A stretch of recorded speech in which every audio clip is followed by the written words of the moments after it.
Hey everyone, welcome back to my channel. I'm Liad, and I'm so glad you're here.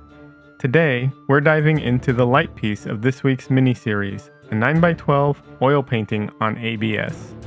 I can't believe we're already wrapping up week 2. Time is flying. A behind-the-scenes confession. I am barely keeping up with the schedule right now. But hey, I'm getting faster at editing, so fingers crossed I can keep this momentum going. Anyways, this painting is part of my 2-piece mini-series, Light and Dark. Yesterday, we tackled the dark painting, so naturally, today's all about the light. To switch things up, I'm starting today's video by showing you the finished piece before diving into the time-lapse. Why? Because folks, this one spent forever in the infamous ugly stage. If you're unfamiliar with the term ugly stage, it's pretty much what it sounds like. That phase in the painting process where things look, well, rough. It's like the messy middle, laying the foundation without yet seeing the beauty of the final piece. Not every painting goes through it, but it is super common and can be so discouraging. Artists know this stage all too well. And yes, we know when it looks scary, incomplete, or downright weird, so no need to point it out.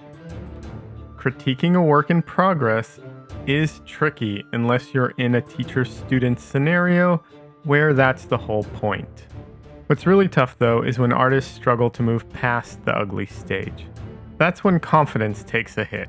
For me, I've learned to trust that my skills and experience will carry me through. Is every piece a masterpiece? Of course not.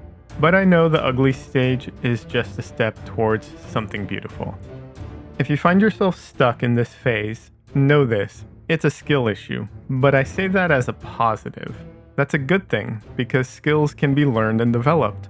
A good teacher can help, but so can some honest self-analysis. What part of the process is tripping you up? Remember, your artistic vision often outpaces your ability to execute it, and that is normal. You'll feel like you're getting worse right before you level up, because your eye improves faster than your technique. Stick with it, you'll get there.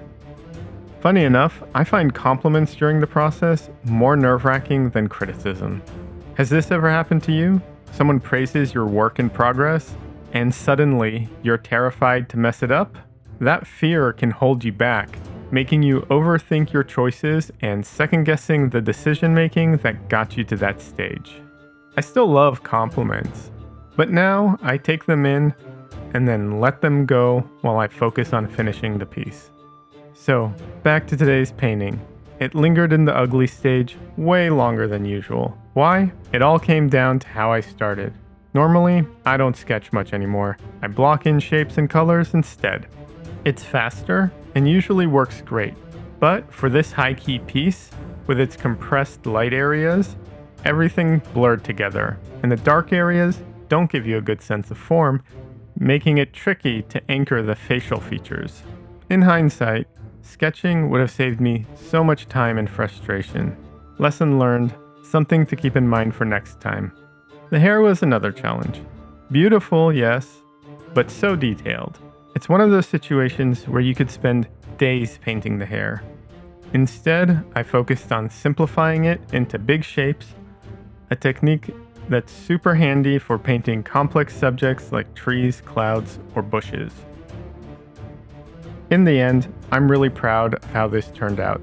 The light and shadow across her face, paired with her piercing eyes, make for a striking portrait. And that's a wrap for week 2. I can't believe it. Next week will be a short week because of New Year's, but I'm excited to keep creating and sharing with you all. If you enjoyed watching this piece come to life, I'd love for you to join my art community on Discord. The link is in the description, along with all my social media handles. And hey, if this painting speaks to you, it's available on my website for the special price of $250. Don't forget to like, subscribe, and hit the notification bell so you don't miss future videos. And as always, I'd love to hear your thoughts. Drop your comments, questions, or suggestions below. Thanks so much for watching, and I'll see you in the next one. Bye for now.